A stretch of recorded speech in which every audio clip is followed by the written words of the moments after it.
எல்லோருக்கும் வணக்கங்க. நம்ம இன்றைக்கி டே 13ல் இருக்கோம்.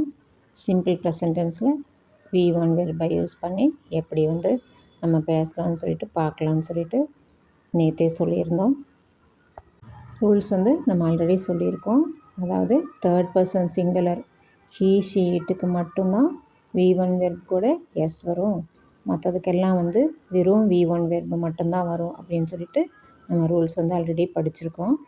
இப்போ பார்த்திங்கன்னா ஐ டேக் பாத் அப்படின்னு சொல்லும்போது வெறும் வெர்பு மட்டும்தான் போட்டிருக்கோம். மை சன் மேக்ஸ் பெட் அப்படின்போது மை சன் அப்படிங்கிறது ஹீயை குறிக்குது. அதனால் மேக் கூட எஸ் சேர்த்து மேக்ஸ் அப்படின்னு சொல்கிறோம். மை ஒய்ஃப் குக்ஸ் அப்படின்னு சொல்லும்போது ஷீயை குறிக்குது. அதனால் V1 வெர்பு கூட எஸ் சேர்த்து குக்ஸ் அப்படின்னு போட்டிருக்கோம்.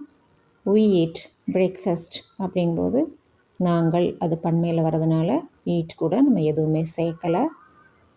அடுத்தது my son and daughter back packs அப்படின்னு சொல்லியிருக்கோம். இங்கிலீஷில் அண்ட் அப்படின்னு சொல்லிட்டு வந்துச்சுன்னு சொல்லி சொன்னால் அது கண்டிப்பாக ஒன்றுக்கு மேற்பட்டவங்களாக தான் இருக்கும், ப்ளூரலாக தான் இருக்கும். அது அவங்கள் அப்படின்னு சொல்லி சொன்னனால தே அப்படின்னு வருது இல்லையா, அதனால் பேக் கூட நம்ம எஸ் சேர்த்துல பேக் பேக்ஸ் அப்படின்னு மட்டும்தான் நம்ம சொல்லியிருக்கோம். இப்போ காலையிலேருந்து சாயங்காலம் வரைக்கும் நீங்கள் என்னென்ன வேலையெல்லாம் செய்கிறீங்களோ பக்கத்தில் இருக்கவங்க அந்த வேலையை செஞ்சாங்கன்னா எப்படி இருக்கும்னு சொல்லிட்டு இமேஜின் பண்ணிவிட்டு அந்த சப்ஜெக்டையும் ரீப்ளேஸ் பண்ணி ப்ராக்டிஸ் பண்ணி பாருங்கள். எண்ட் ஆஃப் த டேயில் நீங்கள் கண்ணை மூடிட்டு எவ்வளோ நேரம் உங்களால் எக்ஸ்பிளைன் பண்ண முடியுதுன்னு மட்டும் பாருங்கள்.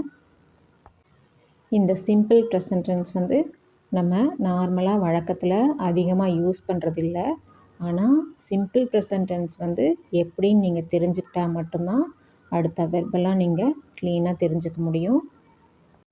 ப்ராக்டிஸ் தாங்க நம்மளை பர்ஃபெக்ஷன் ஆகும். தொடர்ந்து ப்ராக்டிஸ் பண்ணுங்கள்.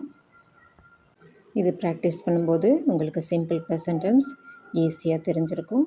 மீண்டும் அடுத்த வீடியோவில் பார்க்கலாங்க. நன்றி.